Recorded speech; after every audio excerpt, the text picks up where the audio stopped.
thank you, and your team for your really inspiring work on listing. It's a fantastic team, actually. They are enormously enthusiastic and very much open to discussion. And I'd like to thank Roger, but also his colleagues who are here. Anyway, we're now going to move to questions to our panel. And what I hope is that you sort of keep your questions quite brief, but if you want to make a brief comment, but keep it brief, because I'd like to try and get as many people as possible to ask questions. So I'd also ask members of the panel to try and keep their answers relatively brief as well. We've got until just before 1 o'clock. And if you could, when you ask your question, just say who you are. And there's some roving microphones. Could I have the first question, please? No, lots of hands going up. We take a question just at the back there. Diana, you've got the microphone. Thank you. Trevor Cooper, Historic Religious Buildings Alliance. Our table would like to ask this question. Does the law support Bishop Linda's desire for greater community use when balancing loss of significance against benefit? Does the law support Bishop Linda's desire for greater community use when balancing loss of significance against benefit? Thank you very much.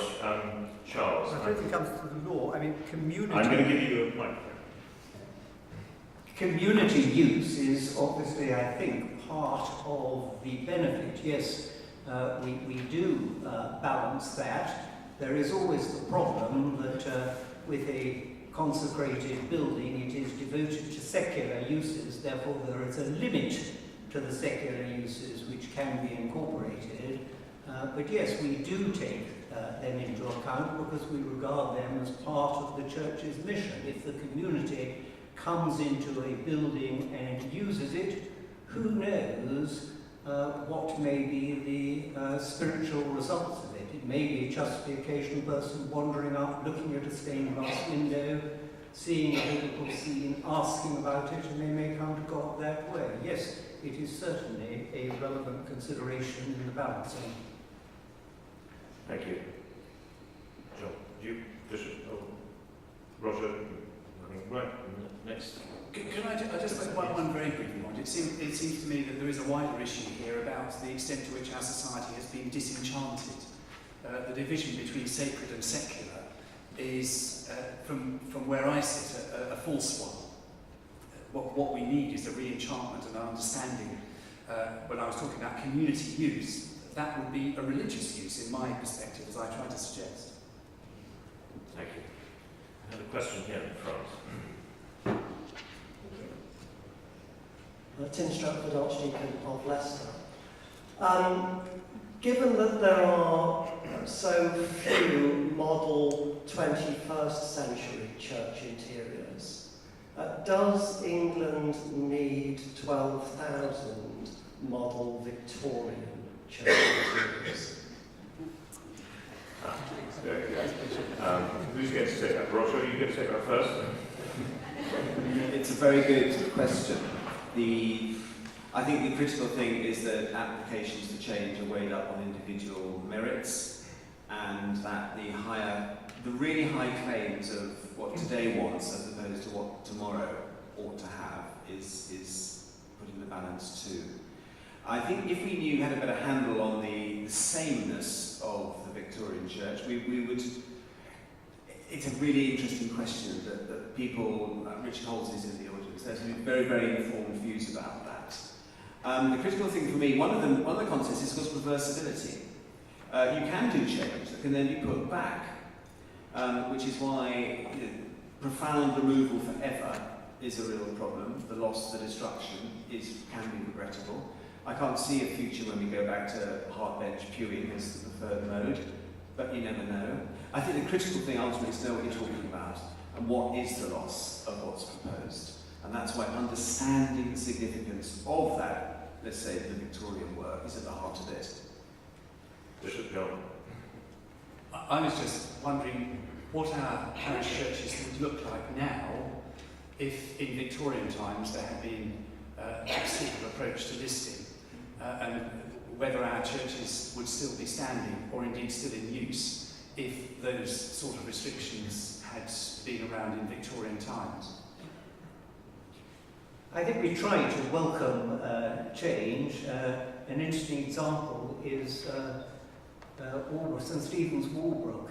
I mean, that was terribly controversial at the time, the putting in of a modern central altar, bitterly disputed by Ashley Barker and the listed building people, who going in there now wouldn't say, thank goodness. Thank you. Next question. Mr. Hamilton. Thank you.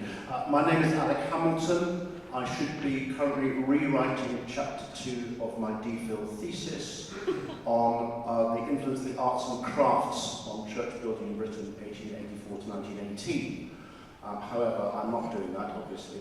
I see from this notice that I'm not the only person that raised this. When Charles was talking about statements of significance, the adjectives he used were archaeological, architectural, historical, and artistic.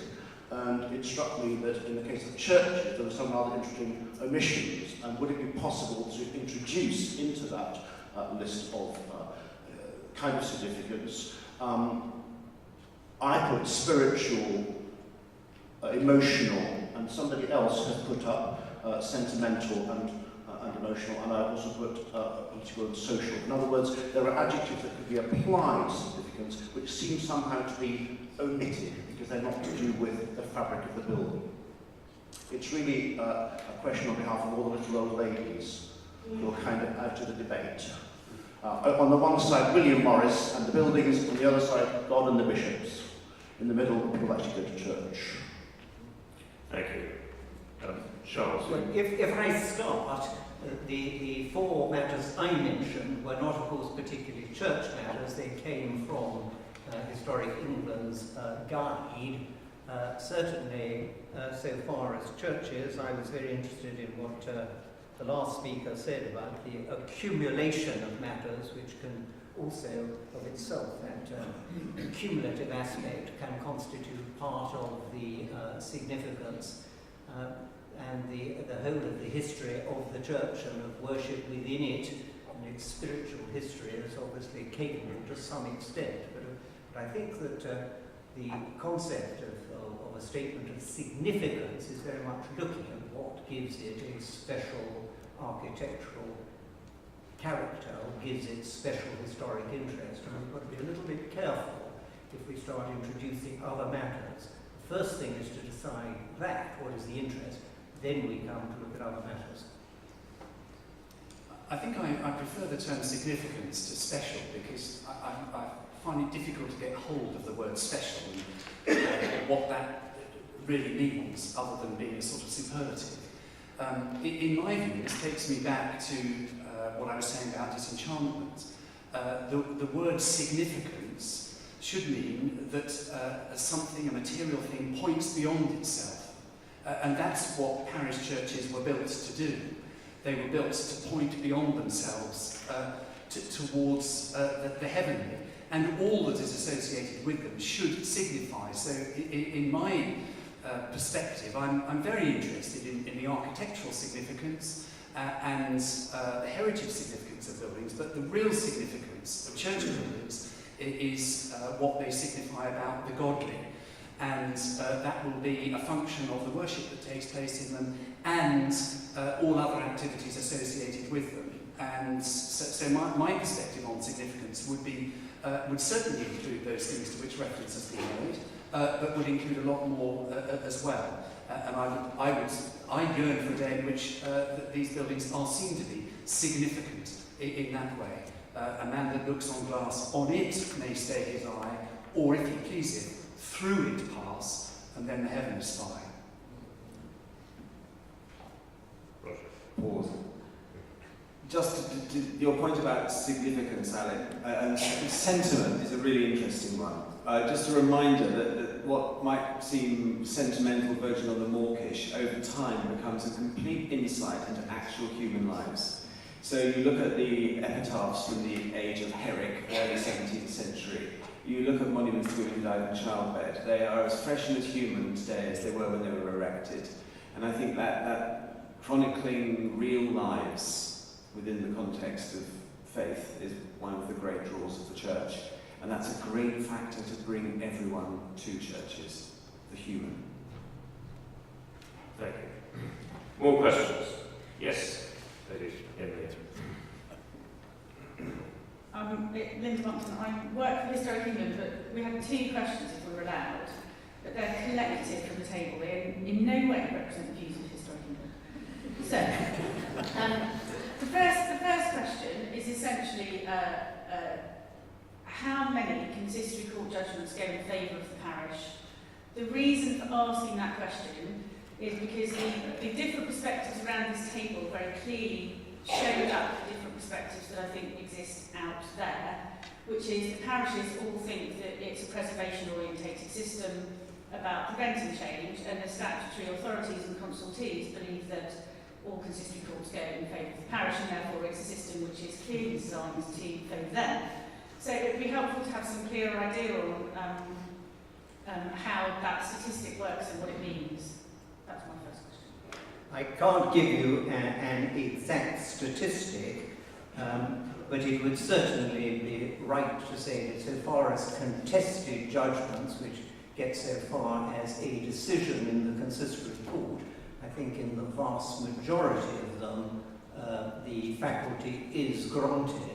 I mean, obviously occasionally it isn't. By that stage the proposal has usually been very considerably modified, adapted, and an attempt made to make it acceptable, which you are quite right. In the majority of cases, permission is given, just as I suspect in the majority of cases where listed building consent is sought, listed building consent is granted.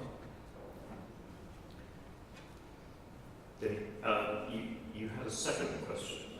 I did, and the Bishop probably will want to answer this, so it's good that he's already got the microphone in his hand. The second question is who is the community that will look after festival churches? Community is a word which is used and never really defined in most places. And around the table, we were trying to work out that if the worshipping community and the structure that sits behind it has a different relationship with the building than the current one, who are all these people that are going to leap forward and look after it in the gaps in between? And there was sort of uncertainty, genuinely curious uncertainty about how that would really function, and perhaps a slight anxiety that we're assuming there's a magical body of people that's going to rise up and save everything, but we're not quite sure how that will happen if those social networks between the worshipping community and the broad community are loosened rather than strengthened. Yes, thank you. As I use the term community in this particular context to denote those who live within the area that surrounds the church in question.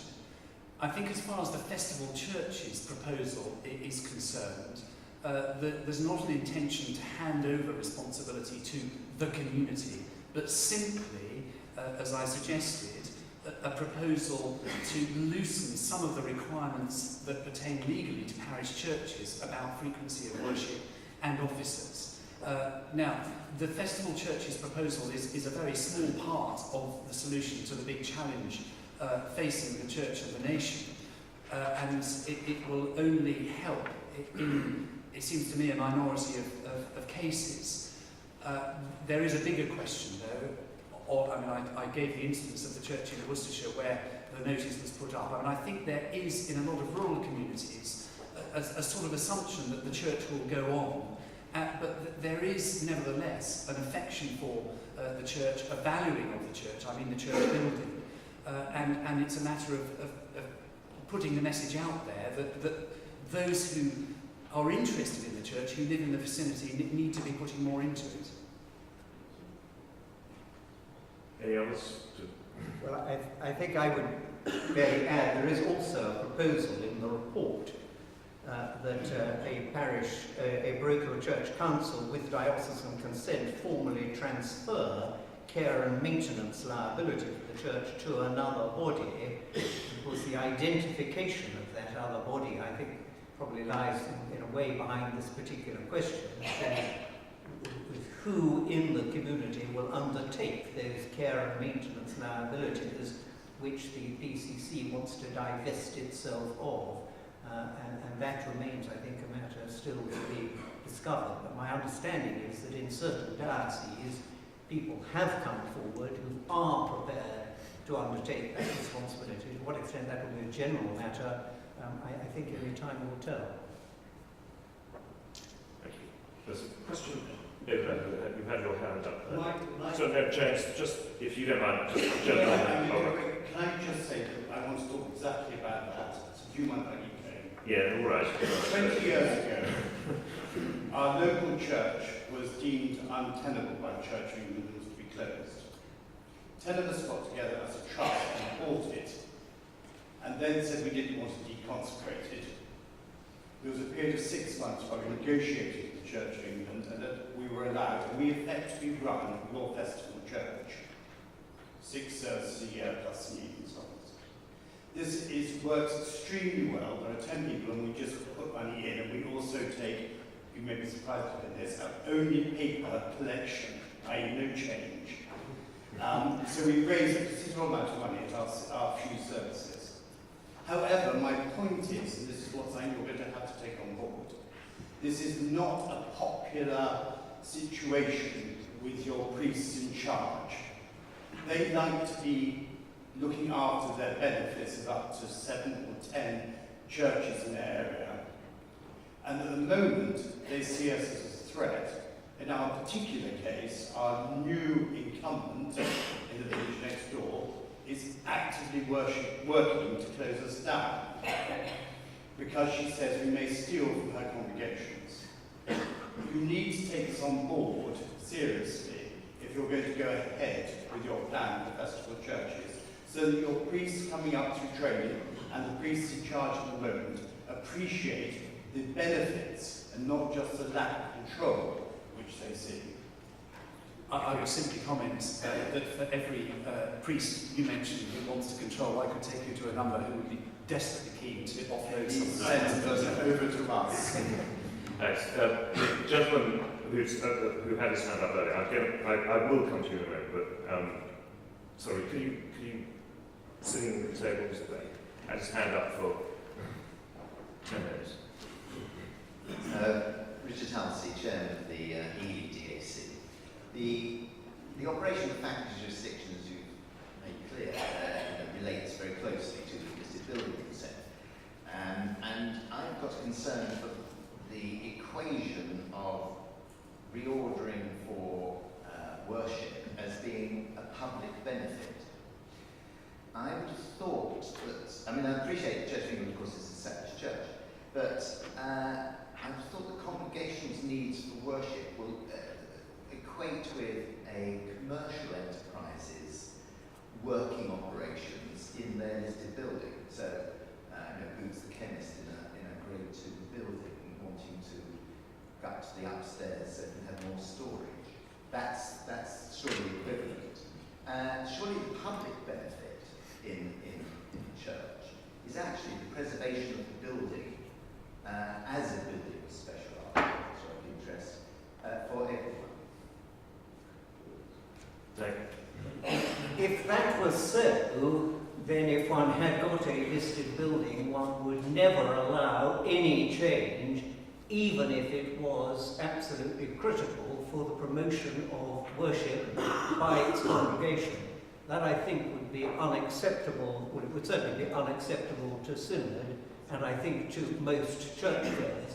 The whole point of the ecclesiastical exemption was to allow the primacy of worship, but within a context that the Church of England had to show that it was responsible in safeguarding its assets. So there is a balance, and as I explained in my talk, a starting point is the desirability of retaining the special character of the listed building. I think there does have to be, and ought to be, and always has been, also a proper recognition of the needs of worship and mission. Amen. Roger? No. Very good question, but Richard's got vast experience of this. As ever, I think it's about a balance. And there's that rather good book called Fashions in Church Furnishing. That word fashion is, I think, quite interesting. These things do change. Thank you. Do you want to come back? Okay.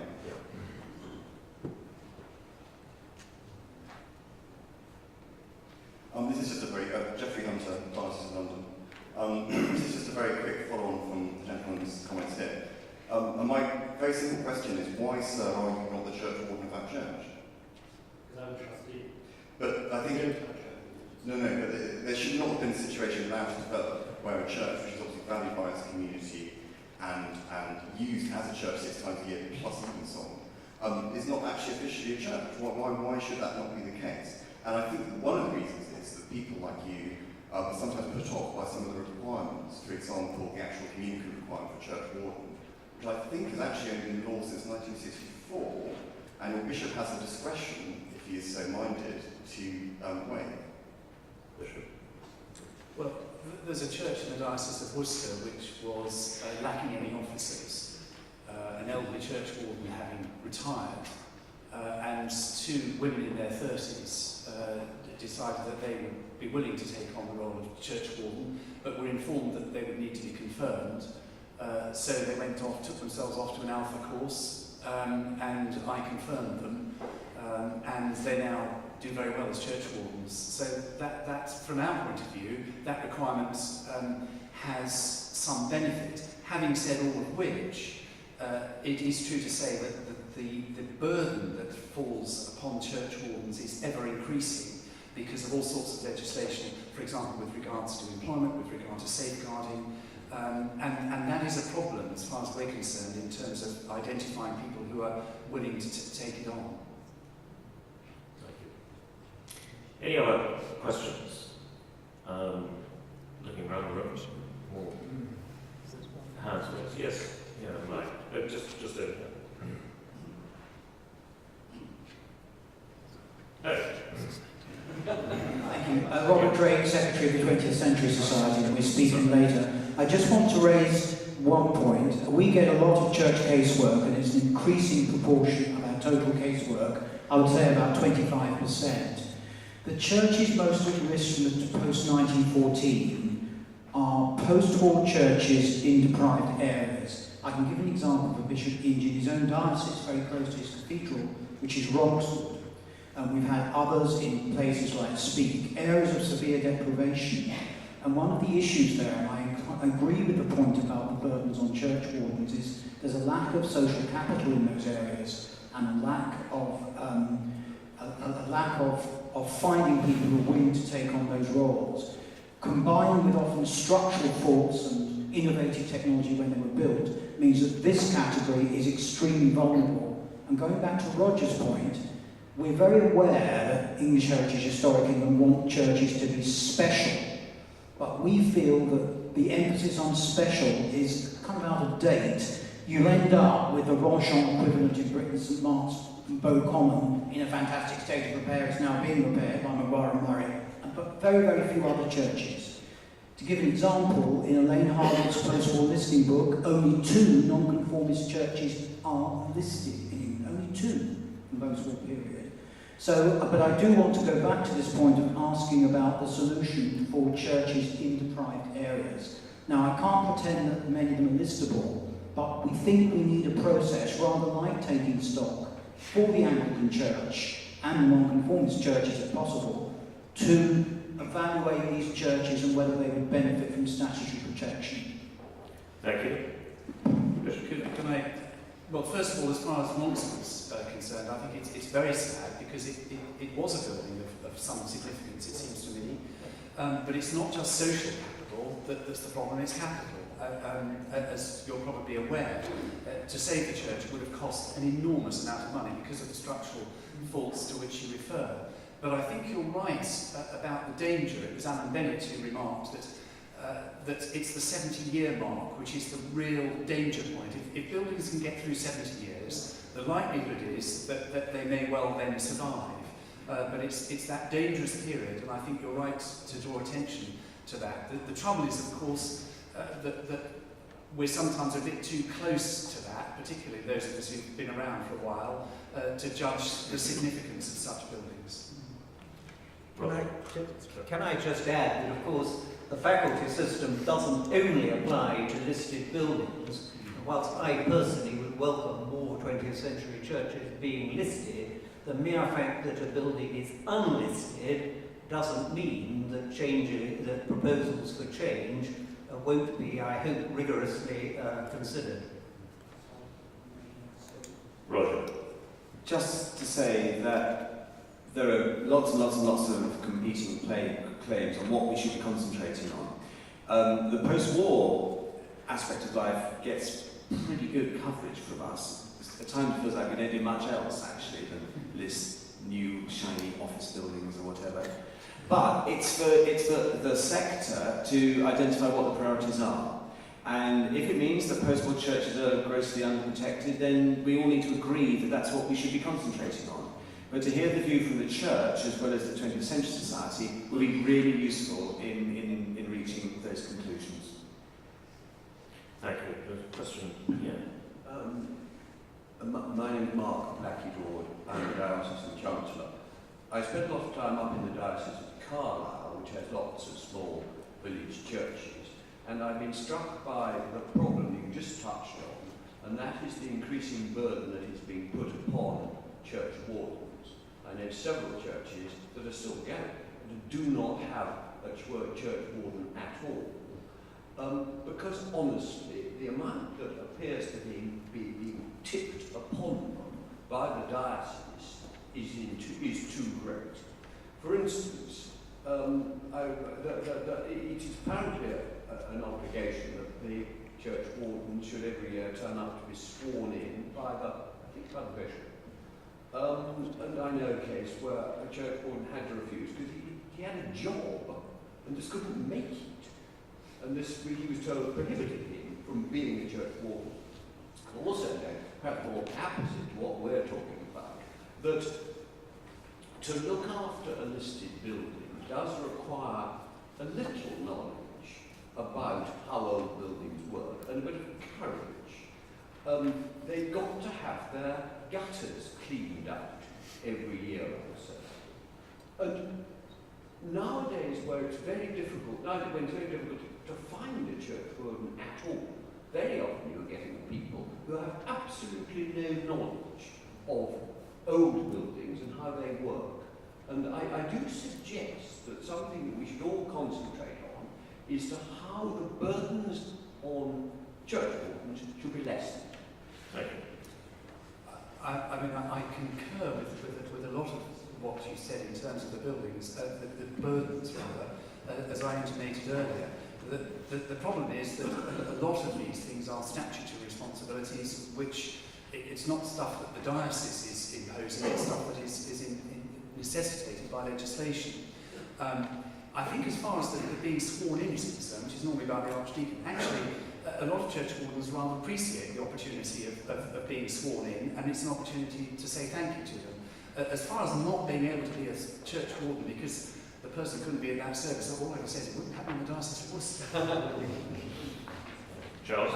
I think that the problem of church wardens who haven't experience of listed buildings and indeed of congregations is a fair one, but of course there are also many owners of private listed buildings who are in the same position and maybe say, well, they're volunteers, whereas the church wardens have probably become involved for worship, Christian reasons, rather than to care for the building.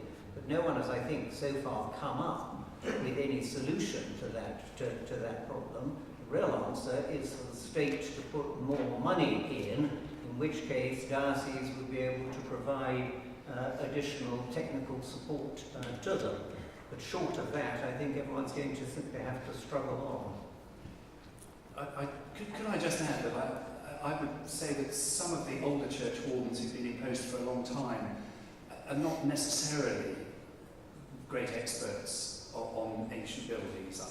I mean, I think there is a problem, but it's not. That is not actually a new problem. The problem of the burdens on church buildings is really. Thank you. Roger, do you want to? Just a word on behalf of church architects and all of the incredible support that that part of the profession gives in demystifying the technical. I'm sure they often don't cover their costs at all, and they do things out of love, but I think that's a really important part of the equation.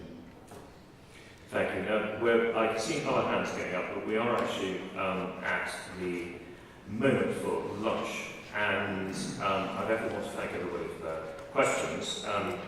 Nobody asked about the suggestion which I put up. I'm not quite certain where it came from, of the possibility of a royal commission to look at some of these really critical issues of what the community is and what should happen locally. But maybe that will come up in discussion over lunch and elsewhere. But I would ask you, if you do have further comments and questions, to feel absolutely free to put them on the notice board, either here or in the seminar rooms, and we will ensure that you get an answer to those. I want to thank our three speakers very much, taking time out. Charles and Roger are going to stay here for the rest of the afternoon, but Bishop John, who's going to join us briefly for lunch, has to catch a train, which I think is faster than the sprinter he took out of the came here. But I really would ask you all to join me in thanking them for inspiring.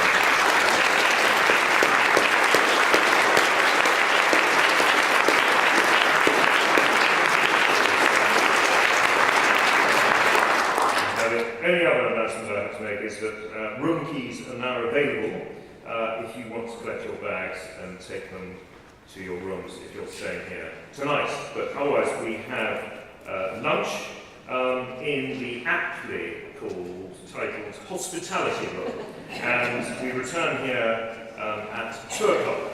Thanks very much.